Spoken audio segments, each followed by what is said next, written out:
My name is Tasha, and 5 years ago, I married Tom, thinking we shared the same dreams and ambitions. We moved into my luxury apartment on the top floor of a high-rise building, with a view that took my breath away every time I looked out the window. I worked as the head of the financial department in a trading company, and my career was on a steep upward trajectory. Tom's mother, Linda, lived nearby and visited us often. From the beginning, she made it clear that she didn't approve of my career-oriented lifestyle.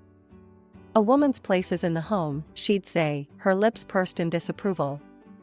"You should be taking care of your husband, not gallivanting off to work every day." I tried to keep the peace, smiling and nodding when Linda went on her tirades about the duties of a good wife. But inside, I was seething.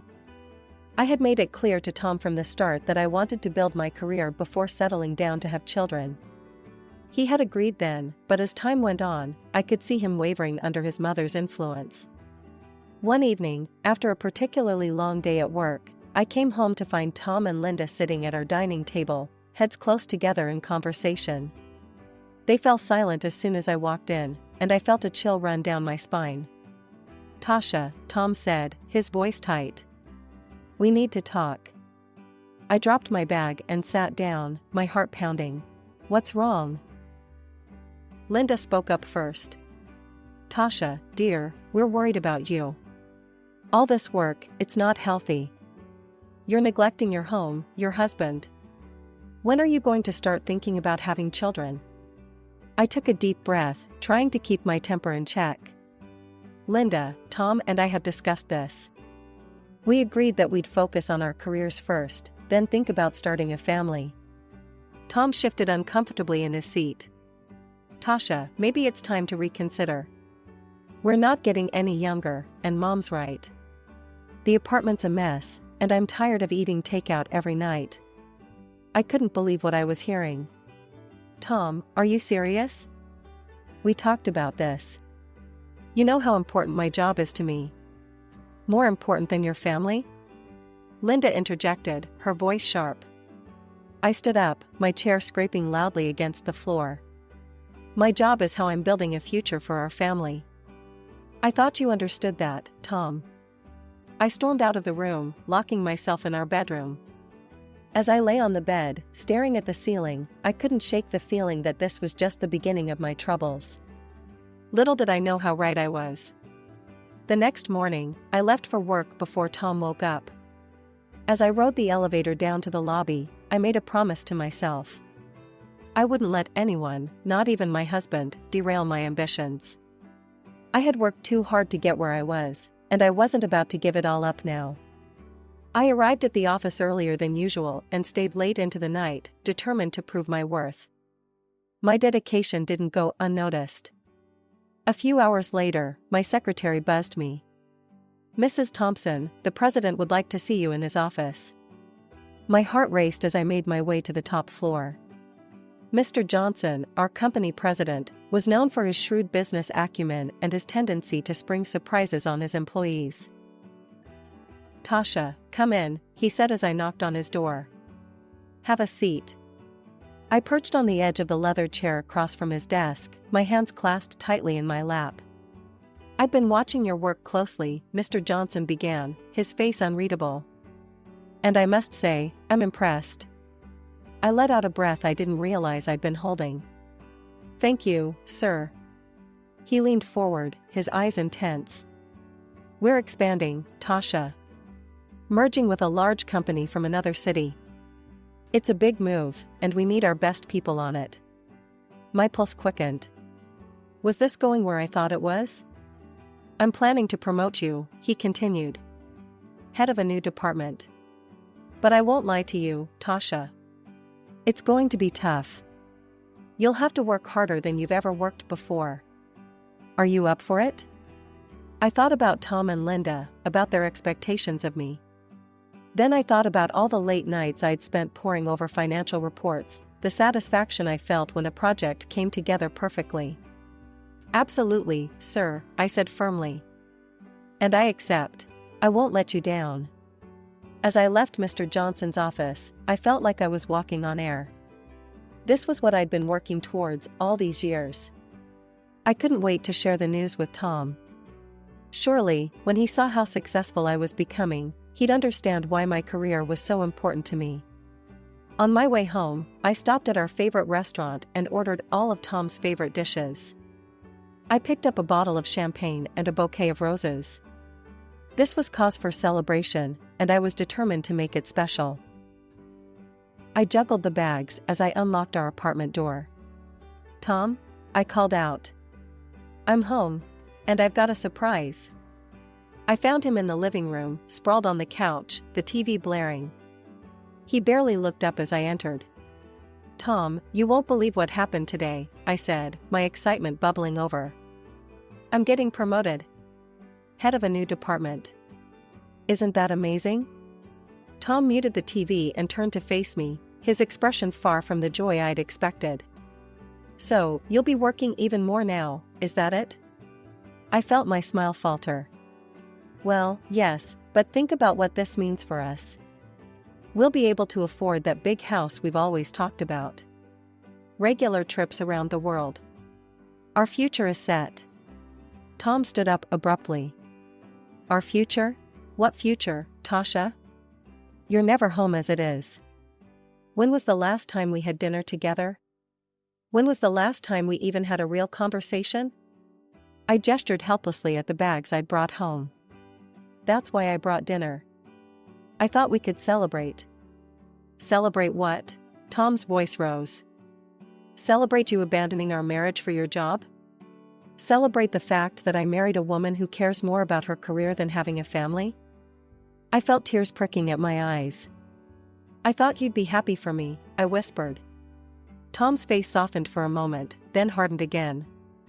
"I can't do this anymore, Tasha. Something has to change." With that, he stormed off to his office, slamming the door behind him. I stood in the middle of our living room, surrounded by the trappings of the celebration that would never happen, feeling more alone than I ever had in my life. As I mechanically put away the food and poured myself a glass of champagne, I couldn't help but wonder, was this the price of success? And if it was I willing to pay it? One evening, as I was leaving the office, I had an idea. I'd hire a housekeeper. Someone to clean the apartment and cook meals. It would solve Tom's complaints about the messy apartment and lack of home-cooked food. Satisfied with my solution, I made the necessary arrangements. 2 weeks later, I came home to find the apartment spotless, the air filled with the aroma of a home-cooked meal. I smiled to myself, certain that Tom would be pleased. I heard the front door open and close. "Tom?" I called out. "I'm home. And dinner's ready." He walked into the kitchen, his eyes darting around the clean space. "What's all this?" "I hired a housekeeper," I explained, unable to keep the pride out of my voice. "She cleans and cooks. I thought it would make things easier for both of us." Instead of the gratitude I expected, Tom's face clouded over. "So, this is your solution? Hire someone else to do your job?" "That's not fair," I protested. "I'm trying to find a balance." "Balance?" Tom laughed bitterly. "Is that what you call this? Tell me, Tasha, now that you've found a replacement for yourself in the kitchen, are you going to find a replacement for yourself in our bed too?" I recoiled as if he'd slapped me. "How dare you?" I hissed. "I've done nothing but try to make our life better, and this is how you react." Tom turned away. "I'm going out. Don't wait up." The door slammed behind him, leaving me alone in the immaculate kitchen, the untouched dinner growing cold on the table. Over the next few days, Tom and I barely spoke. I buried myself in work, focusing on the upcoming merger. It was easier to deal with spreadsheets and financial projections than the mess my personal life had become.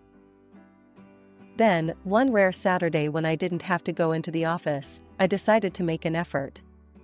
I spent the morning cooking Tom's favorite meals, set the table with our best china, and even put on the dress he'd bought me for our last anniversary.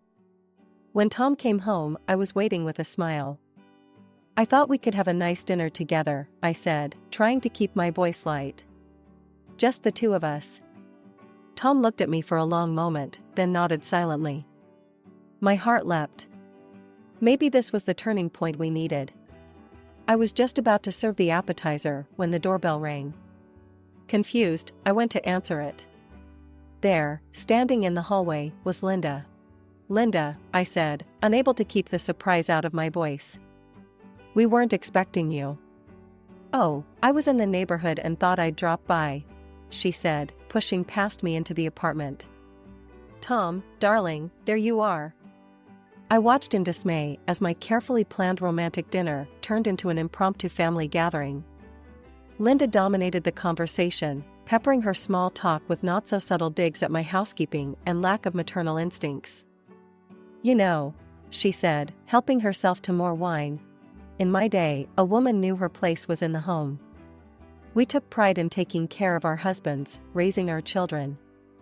I stood up abruptly. "I think it's time for dessert," I said, fleeing to the kitchen. As I leaned against the counter, trying to regain my composure, I could hear Linda's voice drifting in from the dining room. "Tom, darling, you need to talk some sense into her. A woman's duty is to her family first.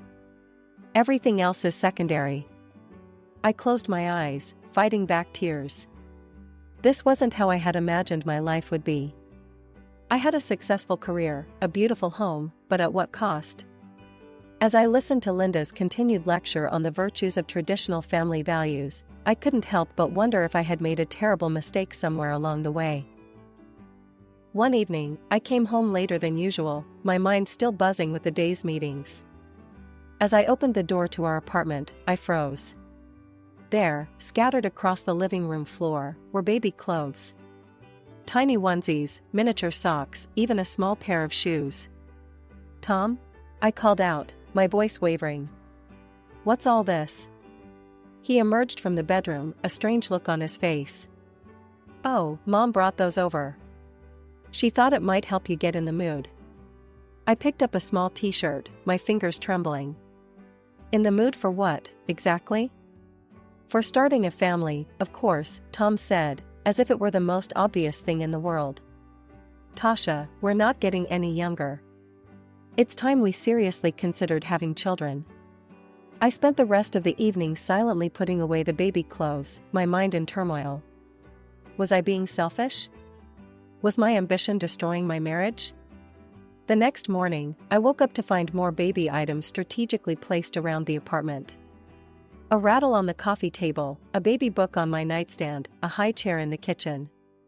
Linda's handiwork, no doubt. I tried to ignore them, but they seemed to multiply. Every day, there was something new. It was as if the apartment was slowly transforming into a nursery, whether I wanted it to or not. One night, I came home to find Linda sitting on our couch, flipping through a parenting magazine. "Linda," I said, unable to keep the irritation out of my voice. "I didn't know you were coming over." She looked up, a saccharine smile on her face. "Oh, Tasha, dear. I hope you don't mind. Tom said I could wait for him here. He's just popped out to get some groceries." I nodded stiffly, heading to the bedroom to change. When I came back out, Linda was standing by the window, looking out at the city skyline. "You know, Tasha," she said, not turning around. "A view like this is wasted on just two people. Imagine how lovely it would be to have a child toddle up to this window, their little hands pressed against the glass, eyes wide with wonder." I felt a headache coming on. "Linda, I appreciate your concern, but Tom and I will decide when we're ready for children." She turned to face me, her eyes hard. "And when will that be, Tasha? When you've worked yourself into an early grave? When it's too late?" I opened my mouth to argue, but at that moment, Tom walked in, arms full of grocery bags. He looked between us, sensing the tension. "Everything okay here?" he asked cautiously. Linda's demeanor changed instantly. "Oh, everything's fine, darling. I was just having a little chat with Tasha about family planning." Tom's eyes lit up. "Really? That's great. I knew you'd come around, Tasha." I felt cornered, outnumbered. I need some air," I mumbled, grabbing my coat and rushing out of the apartment. A few weeks later, I stumbled through the front door, exhausted from another long day at work. The sight that greeted me stopped me in my tracks. There, padding around our living room in fluffy pink pajamas, was Linda. "What's going on here?"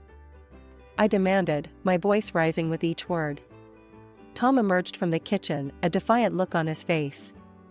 "I've decided that Mom is going to live with us. You're always at work, always away from home. I'm tired of being alone." I couldn't believe what I was hearing. "You decided? Without even discussing it with me? When are you ever here to discuss anything?" Tom shot back. I turned to Linda, who was watching our exchange with a smug smile. "You can't stay here. This is my home." Tom's face darkened. "If you're not happy with this arrangement, you can get out." I felt like I'd been slapped. "Excuse me? I bought this apartment before we even got married. It's registered in my name. You can't kick me out of my own home." Linda stood up, her face twisted with anger. She took a threatening step towards me. "Now listen here, you ungrateful." I held up a hand, stopping her in her tracks. "Don't come any closer, Linda. If you lay a hand on me, I'll call the police." Linda's face crumpled. She collapsed onto the sofa, clutching her chest dramatically. "Oh, Tom," she wailed. "Did you hear that? She threatened to call the police on me." "Your own wife, threatening your mother? Oh, how she's hardened. That awful job of hers has turned her into a monster." Tom rushed to his mother's side, shooting me a venomous look. "How could you, Tasha? Your own mother-in-law." I couldn't take it anymore. Without another word, I stormed off to the guest bedroom, locking the door behind me. I spent a restless night tossing and turning, my mind racing with the absurdity of the situation. The next morning, I was awakened by my phone ringing.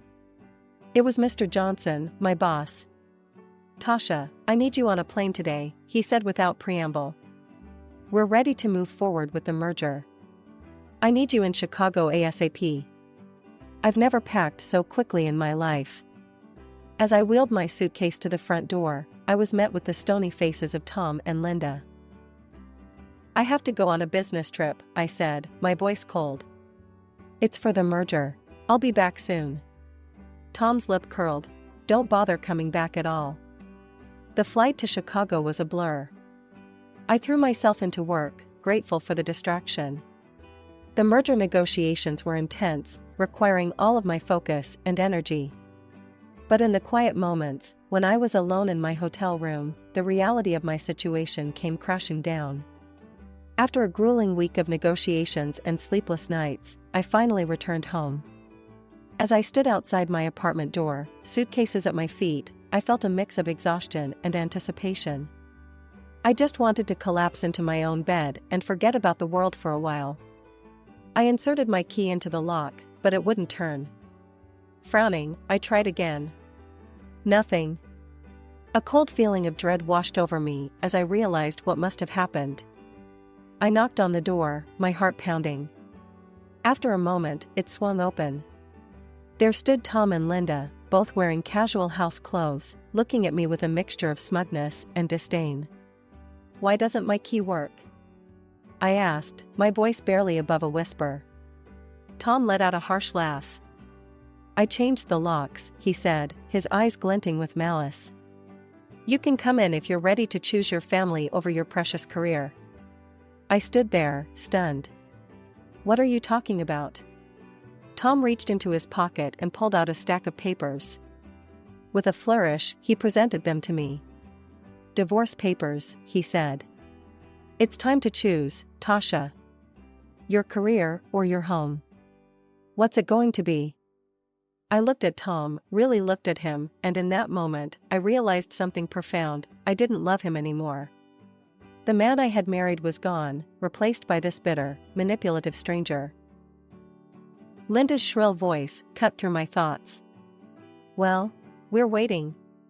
Make your choice." I took a deep breath, straightening my spine. "I choose my career," I said, my voice steady. "Because I don't have a family or a husband. Not anymore." Tom's face twisted with anger, but he thrust a pen at me. With a steady hand, I signed the divorce papers right there in the hallway. As soon as I finished, Linda grabbed my arm and roughly pushed me towards the elevator. "Good riddance," she spat, slamming the door behind me. I stood there, staring at the closed door of what used to be my home. A laugh bubbled up from my chest, bordering on hysterical. I had just been kicked out of my own apartment, the one I had bought with my hard-earned money. Too tired to make a scene, I gathered my suitcases and made my way to a nearby hotel. A few hours later, I received a call from my friend Rachel, a realtor I had worked with when buying the apartment. "Tasha, hon, how are you doing?" Rachel asked, concern evident in her voice. "I've been better," I admitted. "Why do you ask?" Rachel hesitated. "I've seen Tom's posts on social media. He's saying some pretty nasty things about you." My stomach dropped. "What kind of things?" "He's calling you a soulless careerist who destroyed your family for the sake of your job. Says he sacrificed everything for your relationship and you just used him and tossed him aside. He's even talking about suing you for alimony. People are really sympathizing with him, Tasha." I felt a surge of anger. "That's not what happened at all." "I didn't think so," Rachel said. "Want to tell me your side?" I gave her a brief rundown of the events of the past week. When I finished, Rachel was quiet for a moment. "Oh, Tasha," she finally said. "I'm so sorry you're going through this. Listen, I'm going to set the record straight with our friends and colleagues. People need to know the truth." "Thanks, Rachel," I said, feeling a lump in my throat. "I really appreciate that." As I hung up the phone, I felt a mix of emotions. Anger at Tom's lies, gratitude for Rachel's support, and a growing determination. Tom might have taken my home for now, but I wasn't going to let him take my reputation or my dignity. The vibration of my phone startled me out of my thoughts. Mr. Johnson's name flashed on the screen, and my stomach dropped.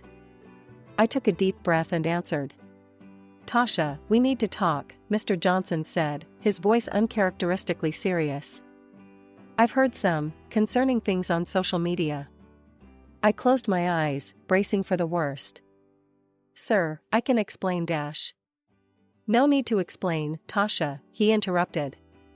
"I want to hear your side of the story." Relief washed over me. I took a deep breath and launched into the whole sordid tale, the arguments, Linda moving in, being locked out of my own apartment, and Tom's social media smear campaign. When I finished, there was a long pause on the other end of the line. Then, to my surprise, Mr. Johnson chuckled. "Tasha, do you really think I'd believe that nonsense your ex is spouting?" he said. "I know you. I've seen your dedication, your work ethic. Don't let this affect your confidence. You have every right to defend yourself, and I want you to know that the company stands behind you." Tears of relief pricked at my eyes. "Thank you, sir. You don't know how much that means to me." A couple of days later, my phone pinged with a social media notification. Tom was doing a live broadcast from my apartment. Curious, I tapped on the video. There was Tom, grinning at the camera, surrounded by a film crew. "Hey everyone! Exciting news, we're about to start a major renovation on our apartment. The crew from Extreme Makeover, Home Edition will be here in 2 weeks to transform this place." I stared at the screen, a plan forming in my mind. Instead of anger, I felt a sense of calm determination. I picked up my phone and dialed Rachel's number. "It's Tasha. I need a huge favor," I said the moment she answered. "I need you to sell my apartment. Fast. Like, within 2 weeks fast." Rachel let out a low whistle. "That's a tall order, Tasha. What's the rush?" I quickly explained about Tom's renovation plans. "I need new owners in there before that film crew arrives." "But Tasha, how am I supposed to show the apartment? Tom changed the locks, remember? I sent her the most recent photos I had of the place. These will have to do." "I know it's not ideal, but..." Rachel cut me off with a laugh. "Oh, honey, you underestimate me.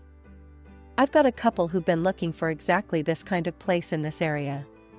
they trust my judgment.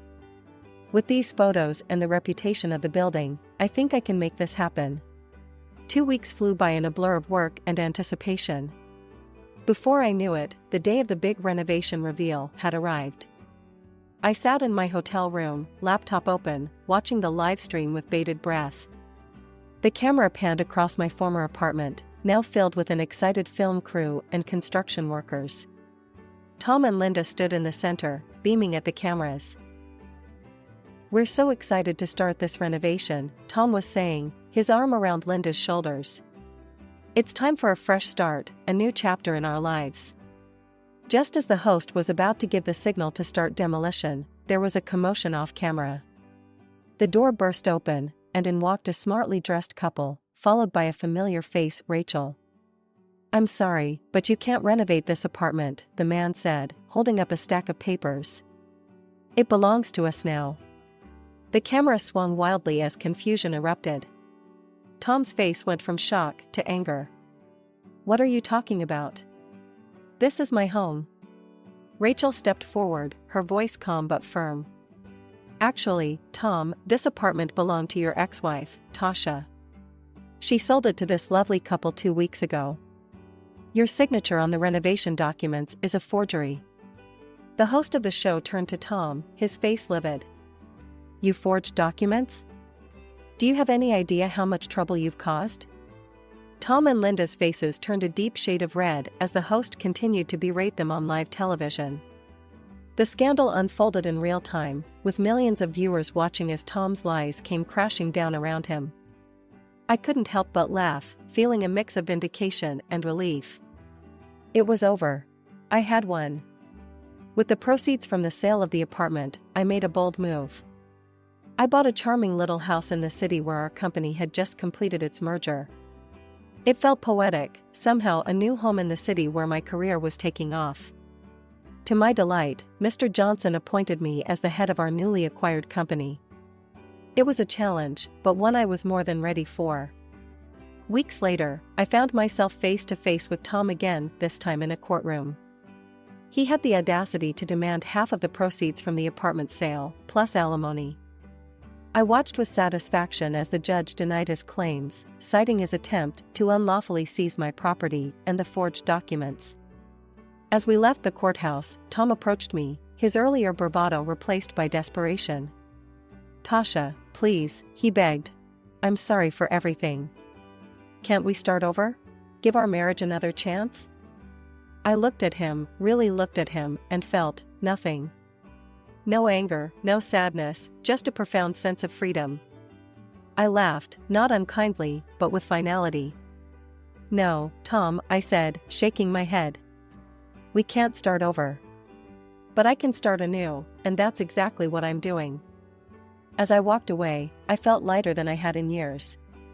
My career was soaring, I was leading a successful merger, respected by my peers and superiors alike. I had a beautiful new home, one that was truly mine.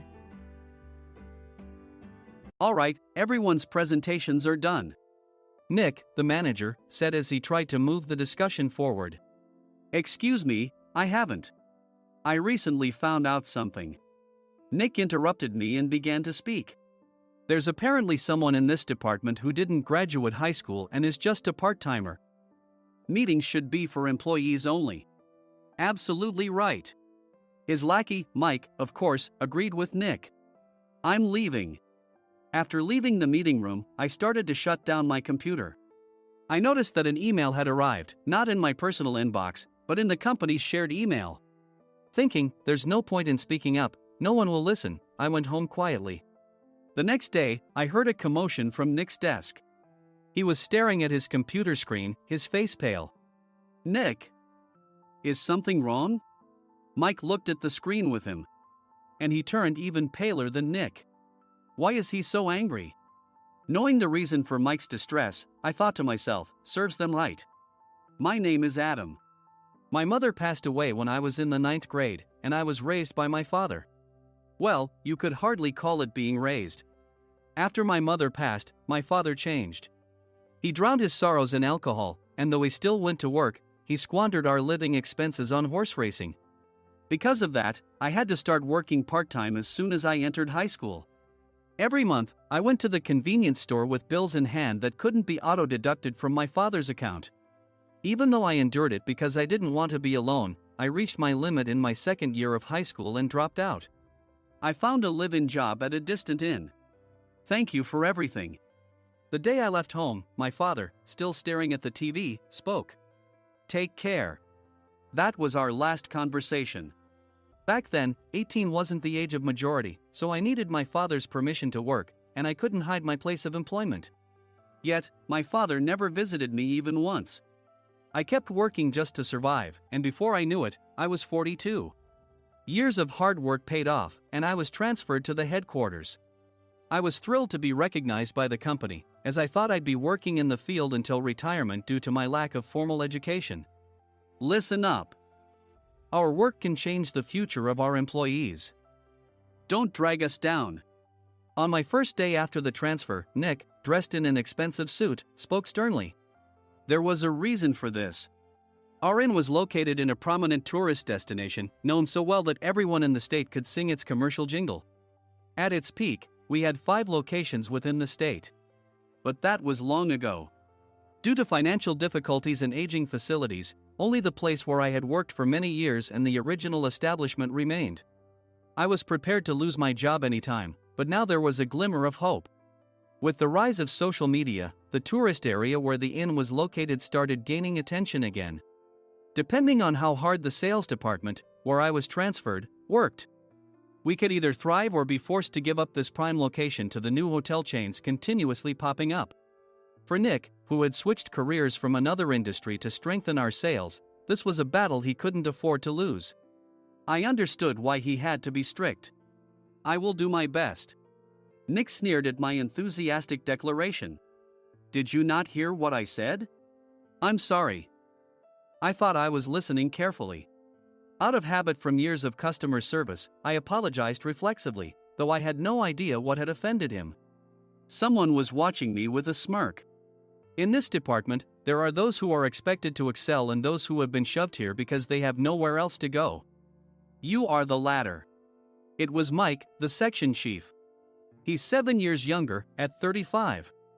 But he was called to headquarters much earlier than I was and had been moving around within the headquarters ever since. I'm not jealous, but I can't accept that he's my boss.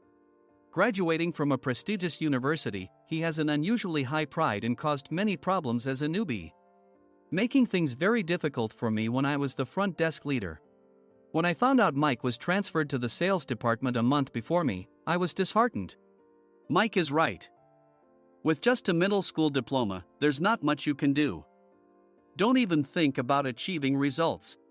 As if I didn't exist, Nick remarked, I'm thirsty. Mike eagerly ran to the coffee maker. It seems Mike is Nick's lackey.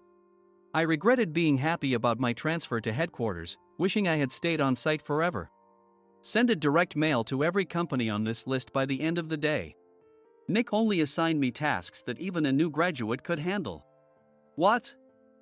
There are over 1,000 companies. You want me to send to all of them by today? Yes, if you and your fellow misfits split the work, even those with nowhere else to go should finish by today. I glanced at the employees typing away expressionlessly. They were worn out from customer service, only thinking about leaving on time, or were women reassigned after having children, with zero motivation for work. Even Sam, a new graduate from the same university as Mike, who was supposed to be among the expected achievers, had no enthusiasm for the job, having joined the company wanting to do customer service. I don't care what they say, I plan to quit anytime, he said. Only Nick and Mike were highly motivated, making all the decisions between the two of them. I originally only wanted to work at the inn to survive and had no particular attachment to this job. I swallowed my words, thinking I had no right to reprimand them. About a month after the transfer, Nick told us with a frustrated look. To commemorate the 50th anniversary, we've decided to create a plan exclusive for one group per day. Originally, Mike and I were supposed to come up with it, but our president, Mr. Thompson, insists on hearing everyone's opinions. So, you all get a chance. As Nick explained, Mike began handing out prints. Make sure not to embarrass Nick. If your ideas are half-baked, you'll have to redo them. It seemed that they had printed his handwritten notes by Mr. Thompson, which included several questions and a section for free responses. It made sense why Nick had to seek our input, given that all responses had to be submitted to Mr. Thompson. We were given a week to think about it, and a meeting was scheduled to compile our ideas. My plan is to let guests enjoy both the old and modern America. Nick began the presentations. Guests would watch a master confectioner at a nearby traditional sweet shop make sweets in front of them. The welcome drink would be premium tea in a bottle. Nick's plan was certainly attractive. After his presentation, Nick called on us to present in the order we were seated. Just as I stood up for my turn. "All right, everyone's presentations are done." "Excuse me, I haven't. I recently found out something." Nick interrupted me. "There's someone in this department who didn't graduate high school and is just a part-timer." He was likely talking about me. I joined the company as a part-timer and was made a full-time employee when I turned 20. That was 20 years ago, so Nick and Mike probably had no chance to know until recently. Meetings should be for employees only. Absolutely right. After that, Nick kept creating opportunities to solicit everyone's opinions, purposefully excluding me from speaking. The meeting unexpectedly heated up and went past the scheduled end time. A few people asked to leave, and the discussion continued with the remaining few. "Still here?" Normally, you'd leave in that situation. Though I had no attachment to the job initially, hearing kind words from customers made me want to make them happier. For someone like me, with nowhere to go, the inn was my home and customer service was my life. I felt pathetic about my current self. "I'm leaving." I left the conference room and started shutting down my computer. I noticed an email had arrived, not in my personal inbox, but in the company's shared email. Thinking no one would listen to what I had to say anyway, I quietly went home. The next day, while preparing the DM as instructed, I heard a commotion from Nick's desk. In his haste to stand up, he hit his knee on the desk. He stared at his computer screen, his face pale. "Nick? What's wrong?" Mike, thinking he should be the first to rush over, approached Nick while still wearing his coat. He peered at the screen with Nick. And he turned even paler than Nick. Why is he so angry? Who is responsible for this company? Nick, more irritated than ever, asked, and Mike answered without checking. Probably Sam. Sam wasn't there because he was attending a morning training session for new hires. Nick gave up on getting angry and returned his gaze to the screen. They were looking at an email that arrived right after the end of the working day yesterday. Apparently, no one, including me, had checked it before leaving. The email was from a large company that used us for their annual employee trips. The president and executives of that company also frequently used our services personally. President of the company, Mr. Mason himself, had declared that neither he nor his company would ever use our services again. Well, some companies cancel their employee trips or stop using our services due to financial struggles. Let's just move on. Mike kept wiping the sweat from his forehead with a handkerchief. Knowing why Mike was so agitated, I quietly watched their interaction. Do you know how much revenue we get from that company? We can find other guests to fill the rooms, but we'll lose the banquet costs, gift shop revenue, rental car fees, and more. Moreover, the gifts were supposed to be prepared by the traditional confectionery shop involved in Nick's proposed plan.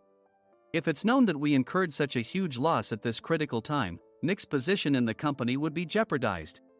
Nick took a deep breath, seemingly trying to calm himself. All right, Mike.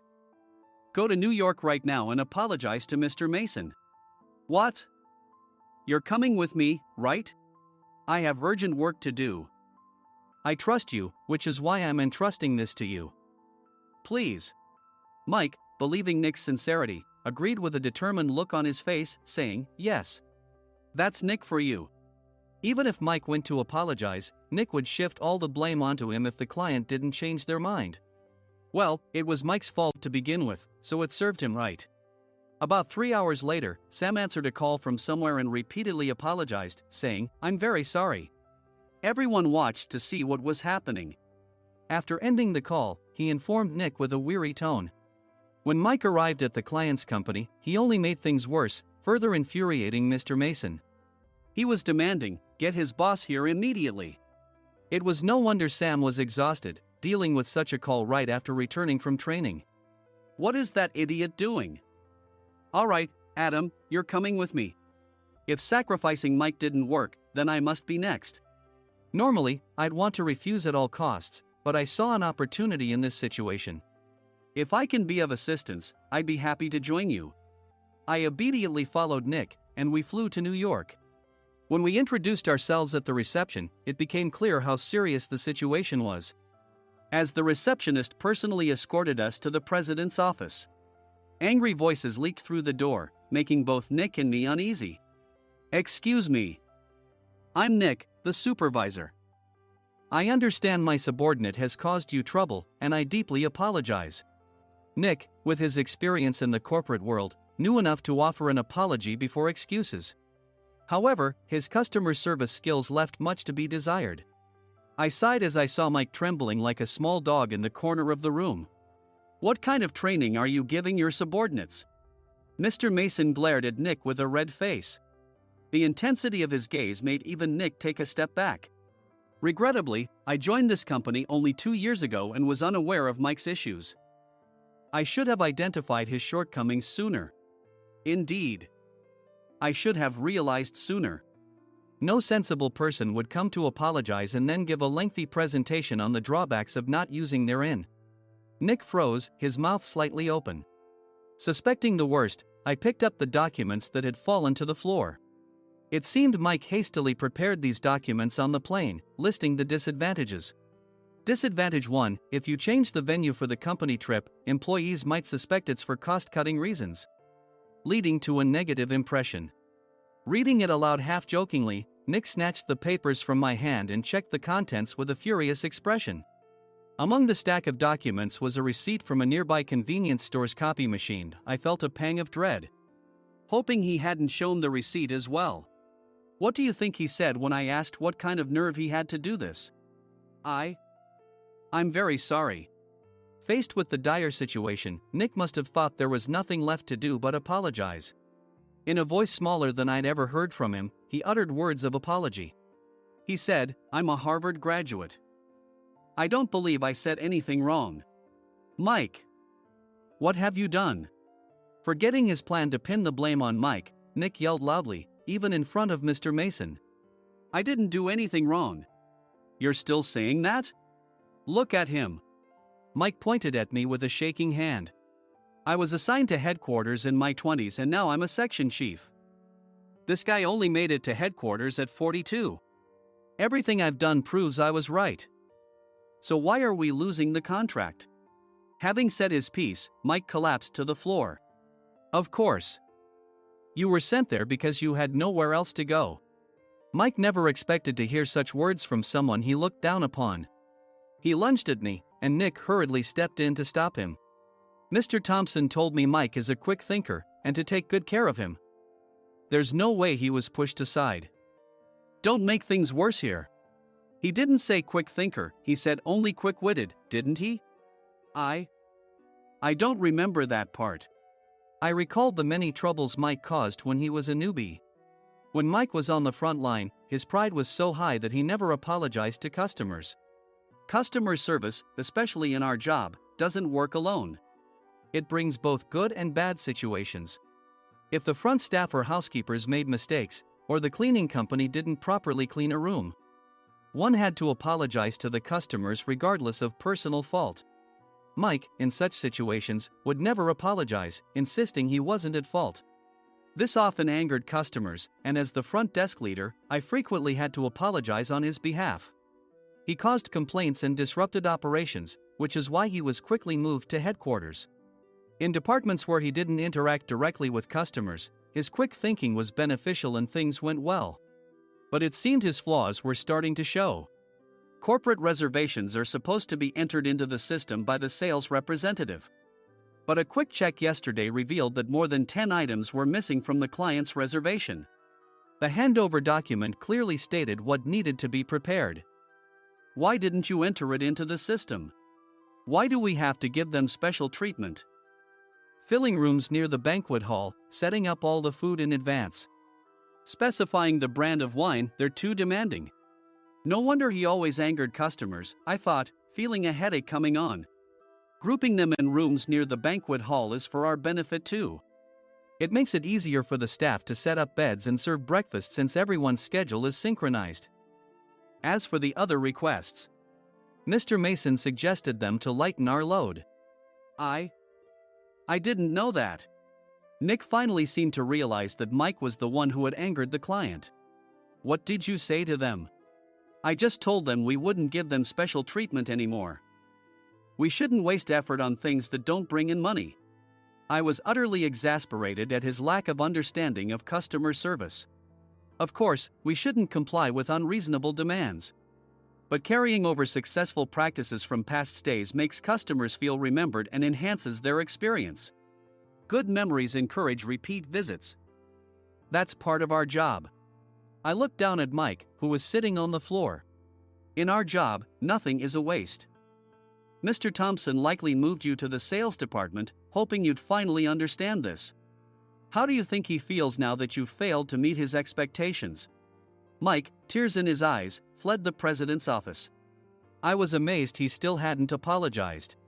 You have it tough, Adam. It's okay, we're all employees of the same company. I deeply apologize for this disrespectful incident. Especially after all the care you've shown us. If it weren't for you, Adam, I really would have stopped staying here. When I heard you were moving to the sales department, I was willing to reconsider if you handled it. Seeing us talk so amicably, Nick's face contorted. Do you two know each other? Adam's service is excellent. I always requested him specifically. Normally, we don't accept specific staff requests, but we made an exception for Mr. Mason, adjusting my shifts accordingly. He had personally stayed at our hotel just before my transfer, and during casual conversation, I mentioned, I'm moving to the sales department soon. If I hadn't told him then, things could have been much worse. Please continue to take care of us. I look forward to it. On the return flight, Nick awkwardly offered me a can of beer. It's still working hours. Of course, I had no intention of forgiving him for a single beer. Nick might try to pin everything on Mike and avoid any consequences. While pondering this, a startling fact came to light. Nick, the tea bottles for the plan have arrived. I handed Nick a bottle labeled with our inn's name. They look good. What are you talking about? These are plastic bottles. I had assumed we would use the trendy, high-end bottling tea. But what arrived were ordinary plastic bottles of tea with customized labels. The only unique aspect was the label, which had the inn's name, making it look customized. Upon further investigation, I discovered that a substantial amount of money was set to be paid to the tea company. It was priced like bottling tea. Does this plastic bottle really cost $100 each? The tea inside is specially blended for us. The extra cost is for that. Wouldn't it be better to use another tea company? Or is there a specific reason we must use this one? As Nick continued to make excuses, I showed him a printed email. I informed the tea company's president, Mr. Mitchell, that we discovered irregular payments and he confessed. He said you two were high school classmates and planned to split the extra money. That idiot. Why did he confess? That's not important. You should worry about yourself, this could turn into a police matter. Opening the bottle cap, I suggested. How about calming down with this tea? It supposedly has a relaxing effect. Nick drank the tea frantically. In the following days, decisions were made about their fates. Mike was reassigned to the General Affairs Department, with no chance of transfer or promotion, as per Mr. Thompson's orders. As for Nick, since the payment to the tea company hadn't yet been made, he narrowly avoided legal trouble. Instead, he was encouraged to leave the company, and to avoid further complications, Nick submitted his resignation. Rumor has it that connections between HR departments have made it difficult for him to find new employment. Even though it was good to have those two gone, something unexpected happened in the sales department. Everyone became motivated and united in refining the 50th anniversary plan. In the end, my plan was adopted. We collaborated with the Tourist Information Center to provide personalized guides. The plan, tailored to the number of guests, was truly special for the 50th anniversary. Hey, is Adam's family coming to stay? I immediately booked that special plan for my family. Sam noticed it on the reservation list and quickly picked up on it. Yes, I'm inviting my father. That's great. I might invite my parents too. I lacked the courage to face my father just as Adam. But here, with the confidence Mr. Mason praised, I felt ready. The 50th anniversary plan was a perfect opportunity to reconnect with my father. I hoped to bring back the days when we could laugh together as we once did.